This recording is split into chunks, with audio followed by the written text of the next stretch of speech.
Hi friends, welcome to Meera's novella. Agninetra ഭാഗം 10. അവരുടെ അടി കണ്ട് നേത്ര വായ പൊത്തിച്ചിരിച്ചു. അത് കണ്ടതും ഗൗരി മുഖം വീർപ്പിച്ചു. ഓ, അപ്പോൾ നിങ്ങൾക്ക് ഓർമ്മയുണ്ടല്ലേ മനുഷ്യ, ഞാൻ നിങ്ങളെ പെങ്ങളാണെന്ന്.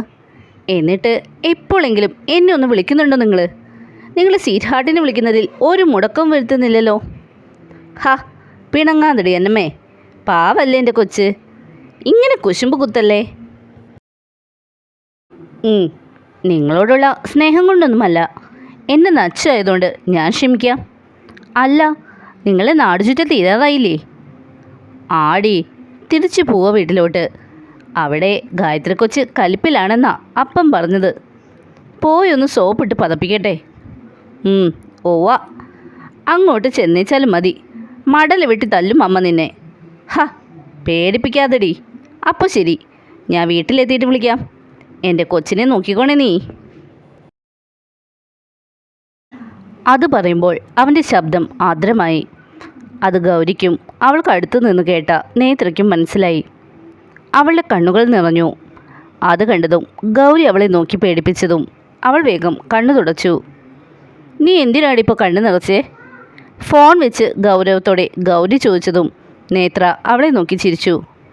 ഒന്നുമില്ലടാ, നിങ്ങളുടെ ഫാമിലി, പപ്പ, അമ്മ, എടിച്ചായൻ, നീ, എന്തൊരു സന്തോഷമാ. അത് കാണുമ്പോൾ എൻ്റെ അപ്പാവേ അമ്മാവേയും ഓർമ്മ വന്നു, അതാ പെട്ടെന്ന്. അത് പറയുമ്പോൾ അവളുടെ കണ്ണുകൾ നിറഞ്ഞൊഴുകുന്നത് ഗൗരി കണ്ടു. അവൾക്കും ഒരുപാട് സങ്കടമായി. അതെന്താ നച്ചു നീ അങ്ങനെ പറഞ്ഞേ? അത് ഞങ്ങൾ മാത്രം വീടാണോ? നിൻ്റെ കൂടെയല്ലേ? പപ്പായ്ക്കും അമ്മയ്ക്കും ഇച്ചായനും നീ കഴിഞ്ഞിട്ടല്ലേ ഞാൻ പോലുമുള്ളൂ. അതോ അവരുടെ സ്നേഹം അഭിനയമായി തോന്നുന്നുണ്ടോ നിനക്ക്? ഇല്ല, അങ്ങനെയൊന്നും പറയില്ല ഗൗരി. അവർക്കൊക്കെ എൻ്റെ ജീവനാണെന്ന് എനിക്കറിയാം. എന്നാലും ചില നേരത്ത് ഞാനൊരു അനാഥയാണല്ലോ എന്നൊരു ചിന്ത എൻ്റെ പൊട്ട മനസ്സിലേക്ക് കടന്നു വരും. അപ്പോൾ കൈവിട്ടു പോകുന്നതാ. ഇനി പറയില്ല പ്ലീസ്, എൻ്റെ ഗൗരിക്കുട്ടി പിണങ്ങല്ലേ. ഈ ഒരു തവണ കൂടി ഞാൻ ക്ഷമിക്കാം. പിന്നെ നിൻ്റെ ഈ അനാഥയാണെന്നുള്ള തോന്നലുണ്ടല്ലോ, അതൊക്കെ അടുത്ത് തന്നെ മാറിക്കിട്ടും. അതിനുള്ള പണി ഞങ്ങളുടെ അമ്മ ഒരുക്കുന്നുണ്ട്. ഗൗരി പറഞ്ഞതും നേത്ര അവളെ സംശയത്തോടെ നോക്കി. മനസ്സിലായില്ലേ, നിന്നെയും മിച്ചായനും പിടിച്ച് കെട്ടിക്കാനുള്ള പ്ലാനിങ് നടക്കുന്നുണ്ടെന്ന്. ഗൗരി പറഞ്ഞതും നേത്ര പൊട്ടിച്ചിരിച്ചു. എന്തടി കോപ്പി കിടന്ന് കിണിക്കുന്നേ? ഞാൻ ഇത്ര വലിയ കോമഡിയാണോ നിന്നോട് പറഞ്ഞത്? അല്ലാതെ പിന്നെ കല്യാണം, അതും ഞാൻ എടിച്ചായനെ, നടന്നത് തന്നെ. എന്താടി എൻ്റെ ഇച്ചായനൊരു കുഴപ്പം? ആൾ നല്ല ചുള്ളനല്ലേ. എത്ര പെൺപിള്ളേർ എൻ്റെ ഇച്ചാൻ്റെ പിന്നാലെ നടക്കുന്നുണ്ടെന്നറിയോ? അതും പോരാ, ആൾ നല്ലൊരു ഡോക്ടറും. ഇനി എന്ത് വേണം? ഒന്നും വേണ്ട, ഇതൊക്കെ തന്നെ ധാരാളമാണ്. പക്ഷേ ചേട്ടനെ കല്യാണം കഴിക്കുന്ന രീതി നമ്മുടെ നാട്ടിലില്ലല്ലോ ഗൗരിക്കുട്ടി. എന്തായാലും നീ ഇത് എന്നോട് പറഞ്ഞതിരിക്കട്ടെ. എടിച്ചായനോട് ഒന്ന് ചെന്ന് പറയല്ലേ, ചൂരിൽ നിന്ന് വടിച്ചെടുക്കേണ്ടി വരും പിന്നെ നിന്നെ. അമ്മയോടും പറഞ്ഞേക്കേ, അങ്ങനെ വല്ല ഐഡിയയും ആ തലക്കകത്തുണ്ടെങ്കിൽ അതങ്ങ് കളഞ്ഞേക്കാൻ. അതും പറഞ്ഞ് നേത്ര റൂമിലേക്ക് നടന്നു. അവൾ പോകുന്നത് നോക്കി നിന്ന ഗൗരിയുടെ കണ്ണുകൾ പല ഓർമ്മകളിൽ നിറഞ്ഞു. അറിയാന്ന് വെച്ചു നീ ഇതേ പറയൂ എന്ന്. പക്ഷേ ഇച്ചായൻ്റെ മനസ്സ് നിന്നോടുള്ള പെരുമാറ്റത്തിൽ പലപ്പോഴും ഞാൻ ഉൾപ്പെടെ എല്ലാവർക്കും സംശയം തോന്നിയിട്ടുണ്ട്. അത് പ്രണയമാണോ എന്ന് പിടി തന്നിട്ടില്ല ഇതുവരെ.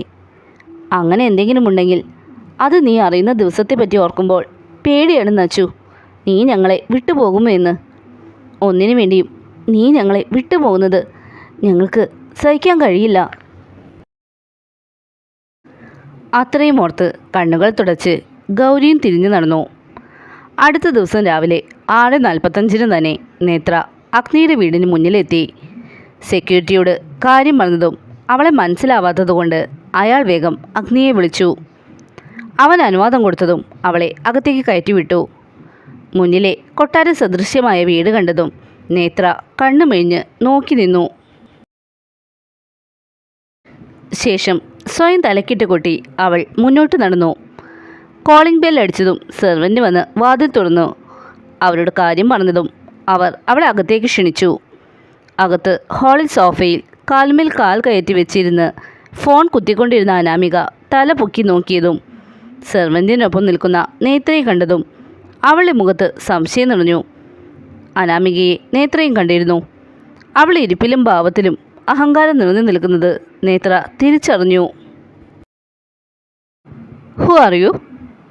അനാമിക ചോദിച്ചതും നേത്ര അവളുടെ മുന്നിലേക്ക് നീങ്ങി നിന്നു. ഗുഡ് മോർണിംഗ്, ഞാൻ നേത്ര വിഘ്നേഷ്, അഗ്നി സാറിൻ്റെ PA ആണ്. നേത്ര പറഞ്ഞതും അനാമികയുടെ മുഖത്ത് പുച്ഛം നിറഞ്ഞു.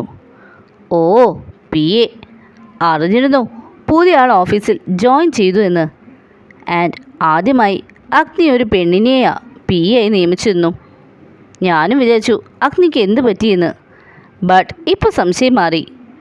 അവളത് പറഞ്ഞതും എന്തെന്ന പോലെ നേത്ര സംശയത്തോടെ അവളെ നോക്കി. മനസ്സിലായില്ലേ നിനക്ക്? എന്നാൽ ഞാൻ തുറന്നു തന്നെ ചോദിക്കാം. അവൻ നിന്നെ പേഴ്സണൽ അസിസ്റ്റൻ്റ് ആയിട്ടാണോ നിയമിച്ചത്, അതോ പേഴ്സണൽ കീപ്പായിട്ടോ? രണ്ടാമത്തത് പറഞ്ഞത് തന്നെയായിരിക്കും. നിന്നെ പോലെയുള്ള അവളുമാരൊക്കെ അഗ്നിയെ പോലെ ഒരാളെ കണ്ടാൽ വെറുതെ വിടുമോ? എത്ര തവണ അവനൊപ്പം കിടന്നു കൊടുത്തിട്ട് നീ അവൻ്റെ PA പോസ്റ്റ് നേടിയെടുക്കാൻ. വളരെ താഴ്ന്ന രീതിയിൽ അനാമിക സംസാരിക്കുമ്പോൾ അവൾ പ്രതീക്ഷിച്ച ഒരു ഭാവമാറ്റവും നേത്രയുടെ മുഖത്തുണ്ടായിരുന്നില്ല. താൻ ഇങ്ങനെ സംസാരിക്കുമ്പോൾ പ്രകോപിതയായി. അവൾ പൊട്ടിത്തെറിക്കുമെന്നും അതിൽ പിടിച്ചു കയറി അവൾ ഇന്ന് തന്നെ ജോലിയിൽ നിന്ന് പറഞ്ഞു വിടാം എന്ന അനാമികയുടെ പദ്ധതിയെ തകർത്ത് തരിപ്പണമാക്കി നേത്ര ചെറുചിരിയോടെ എല്ലാം കേട്ടുനിന്നു. അനാമികയ്ക്ക് വല്ലാതെ ദേഷ്യം തോന്നി. ജോലിക്കാരിയാണെങ്കിലും ഒരു പെണ്ണ് അഗ്നിക്കൊപ്പം കൂടുതൽ നേരം നിൽക്കുന്നത് അംഗീകരിക്കാൻ അനാമികയ്ക്ക് കഴിഞ്ഞിരുന്നില്ല. എന്നാൽ ഇതേ സമയം സെക്യൂരിറ്റി വിളിച്ചപ്പോൾ തൊട്ട് തൻ്റെ വർക്കൗട്ട് റൂമിലെ CCTVയിലൂടെ നേത്രയെ വീക്ഷിച്ചിരുന്ന അഗ്നി അനാമികയുടെ സംസാരം കേട്ടതും ദേഷ്യത്താൽ അവൻ്റെ മുഖം വലിഞ്ഞു മുറുകി. അവൻ വേഗം വർക്കൗട്ട് നിർത്തി ഒരു ടവലെടുത്ത് ദേഹത്തിട്ട് സ്റ്റെപ്പുകൾ ഓടിയിറങ്ങി. ഇങ്ങനെയൊക്കെ ഓപ്പണായി ചോദിച്ചാൽ അവൾ എങ്ങനെയാ മോളെ അത് പറയുന്നത്? ചെയ്യുന്ന പ്രവൃത്തി നാണം കെട്ടതാണെങ്കിലും പറയാൻ നാണം കാണും. അല്ല, നിന്നെ ഇങ്ങോട്ട് എന്തിനാ കെട്ടിയെടുത്തത്? അവൻ്റെ കഴപ്പ് മാറ്റാനാണെങ്കിൽ വല്ല ഹോട്ടലിലേക്ക് പോയിക്കോണം. ഇവിടെ മാനം മര്യാദയ്ക്ക് ജീവിക്കുന്ന കുറച്ച് പേരുണ്ട്. നിന്നെ പോലുള്ള വേശികൾക്ക് കയറി ഇറങ്ങാനുള്ള സ്ഥലമല്ല ഇത്. ചൂലെടുത്ത് അടിച്ചിറക്കണ്ടെങ്കിൽ മര്യാദയ്ക്ക് പോവാൻ നോക്ക് നീ. അനാമിക പറഞ്ഞതിന് ബാക്കിയായി ശ്രീലത പറഞ്ഞുകൊണ്ട് അങ്ങോട്ട് വന്നതും അവിടെ സംസാരം കേട്ട് സ്റ്റെപ്പിൽ നിന്നിരുന്ന അഗ്നി അവരോട് മറുപടി പറയാനായി ഉയർന്ന ദേഷ്യത്തോടെ മുന്നോട്ട് വരാനാഞ്ഞതും നേത്രയുടെ ശബ്ദം കേട്ടതും ഒരുമിച്ചായിരുന്നു. മുന്നോട്ട് വെച്ച കാൽ പിൻവലിച്ച് അവൾ എന്താണ് പറയാൻ പോകുന്നത് എന്ന് കേൾക്കാനായി അഗ്നി അവിടെ ചുമരിൽ ചാരി നിന്നു. കഴിഞ്ഞോ? ഒരു കൂസലുമില്ലാതെ നേത്ര ചോദിച്ചതും താൻ ഇത്ര അപമാനിച്ചിട്ടും അവളിൽ ഒരു പതർച്ചയും കാണാത്തത് അനാമികയിലും ഒപ്പം ലതയിലും സംശയമുണ്ടാക്കി. ആദ്യം അനാമിക മാഡത്തിൻ്റെ ചോദ്യത്തിനുള്ള മറുപടി തരാം. എന്ത് കണ്ടിട്ടാണ് അഗ്നി സാർ എന്നെ PA ആക്കിയത് എന്നല്ല സംശയം. സംശയിക്കേണ്ട. മുൻ ഭാര്യയായ അനാമികയിൽ നിന്നും കിട്ടിയതുള്ളതിൽ കൂടുതൽ എന്നിൽ നിന്നും കിട്ടുമെന്ന് ഉറപ്പുള്ളത് കൊണ്ടാവും സാർ എന്നെ PA ആക്കി എടുത്തത്. പിന്നെ എത്ര തവണ ഞാൻ അയാൾക്ക് മുന്നിൽ കിടന്നു കൊടുത്തു എന്നല്ലേ? ഒരുവൻ കിട്ടിയ താലി കഴുത്തിലിട്ട് അവൻ്റെ അനിയൻ്റെ കൂടെ കഴപ്പു തീർക്കാൻ കിടന്നു കൊടുക്കുന്ന അനാമിക എന്ന പെണ്ണല്ല ഞാൻ. നേത്രയാണ് ഞാൻ. മാനം വിറ്റ് ജീവിക്കാൻ എൻ്റെ അപ്പ എന്നെ പഠിപ്പിച്ചിട്ടില്ല. നേത്ര അത് പറഞ്ഞതും പ്രേതത്തെ കണ്ടെന്ന പോൽ അനാമികയുടെ മുഖം വിളറി വെളുത്തു. തനിക്കും അഗ്നിക്കും യാദവിനും പിന്നെ ചുരുക്കം ചിലർക്കും മാത്രം അറിയാവുന്ന കാര്യം നേത്ര എങ്ങനെ അറിഞ്ഞു എന്നത് അവളിൽ പരിഭ്രാന്തി നിറച്ചു. അവളുടെ അതേ അവസ്ഥയിൽ തന്നെയായിരുന്നു ലതയും. ഇതിനു മുന്നേ ഒരിക്കൽ പോലും കണ്ടിട്ടില്ലാത്ത ഒരുവൾ എങ്ങനെ ഇത്ര വലിയ രഹസ്യം അറിഞ്ഞു എന്നത് അവർക്കും ആശയക്കുഴപ്പമുണ്ടാക്കി.